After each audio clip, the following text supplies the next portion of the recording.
ہندوؤں میں ایک رسم ہے، وہ دلہن جس کی نئی شادی ہو نا تو وہ کچھ مٹھائی کی لڈو یا جو بھی ہو وہ اپنے مندر میں بدھ کے پاس لے کے جاتی ہے، دودھ بھی بدھ پہ گراتے ہیں، وہ بھی اس کے سامنے رکھ دیتے ہیں، کھاتے وہ خود ہی ہے، بدھ نے کیا کھانا، بدھ نے کیا لینا کیا پینا، کچھ بھی نہیں۔ اب ہوا یہ کہ حضرت خواجہ صاحب بیٹھے ہوئے ہیں، سامنے ان کا مندر ہے، وہ بڑا مندر تھا، وہ لڑکی آئی بلی ٹھنی ہوئی، اس کی شادی ہوئی نہیں، وہ تھال پڑا ہوا اس نے لڈوؤں کا، اس نے بدھ کے سامنے رکھا، 2 بار اس نے کہا جناب کریا کرم کریں تو اس کو کھا جائیں۔ خواجہ صاحب دیکھ رہے تھے، آپ نے فرمایا کرم کرنا کھا جا، کہتی جو ہے کھا، اگر کہہ جو نہیں ہے تو کھاتا کیوں نہیں ہے؟ اگر کھلانے والا ہو تو پھر کھاتے ہیں، بس یہ کہنے کی دیر تھی، اس نے آپ کی یہ ختم ہو گئی۔ اب وہ لڑکی خالی تھال لے کے واپس جا رہی ہے، بڑی پریشان ہے، کیونکہ ان کی رسم تھی کہ وہ کھاتا نہیں تھا، وہ سارے واپس تبرک سمجھ کے، لنگر سمجھ کے واپس لے کے آتے تھے، آپ کو لنگر جلدی سمجھ آتے، وہ واپس پرساد سمجھ کے لے کے آتے تھے، وہ اب خالی تھا۔ انہوں نے کہا کدھر ہے لڈو؟ انہوں نے کہا جی کھا گئے ہیں، بھگوان کھا گیا۔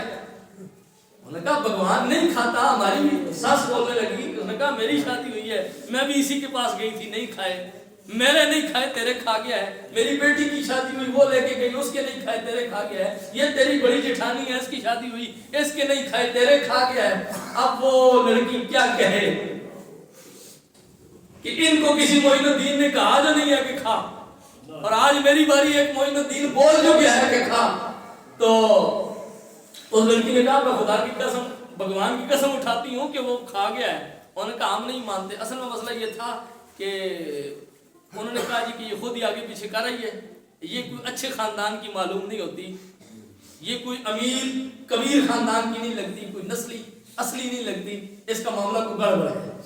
اس نے کہا ایسا نہیں ہے۔ اس نے کہا ایسا کرو کہ پھر لڈو دو مجھے، میں پھر لے کے جاتی ہوں، اور میرا یقین ہے کہ اس نے پہلے بھی کھائے، آپ بھی کھا جائے گا۔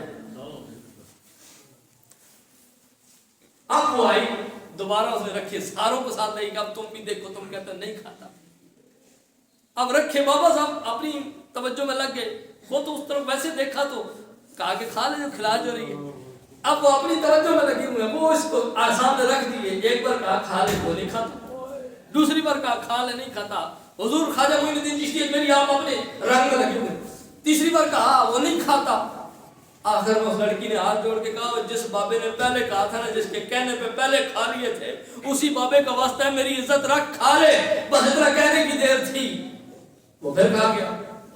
وہ اس کے گھر والے پوچھنے لگے یہ بابے کا چکر کیا ہے، یہ بابے والا معاملہ کیا ہے؟ انہوں نے کہا وہ بابا دیکھو جو بیٹھا ہوا ہے، میں لے کے آئی، اس کو کہتی نہیں کھا لے، جس طرح تم کہتے تھے رواج کے مطابق، رسم کے مطابق 2-3 بار کہتے تھے نہیں کھاتا تو اٹھا کے لے جاتے تھے۔ میں نے بھی کہا، جب میں نے 1 بار کہا، 2 بار کہا، تیسری بار کہا، بابا سن رہا تھا، بابے نے کہا وہ کہتی ہے تو کھا لینا۔ اس نے بابے کی سنی، کھا گیا۔ میں خالی تھال اٹھا کے واپس چلی گئی، تم نے مجھ پر الزام لگایا۔ اب جب میں واپس آئی تو اب بابے کی توجہ ادھر نہیں تھی، بابا اپنے کام میں لگ گیا۔ میں اس کو کہہ رہی تھی یہ نہیں کھاتا تھا، پھر میرے ذہن کے اندر آیا جس بابے کی اس نے پہلے مانی ہے، اب بھی اسے بابے کا نام لوں گی تو مان جائے گا، تو اس لیے میں نے اس معین الدین کا نام لیا ہے۔ تو یہ بات مان گیا ہے۔ سیرت نگار لکھتے ہیں کہ وہ لڑکی بھی، اس کے ددیال، ننیال، سسرال والے جتنے رشتہ دار وہاں پر موجود تھے، سب معین الدین کے قدموں میں آئے تھے، تو ہندو لیکن کلمہ پڑھ کے مصطفیٰ کے غلام بن گئے۔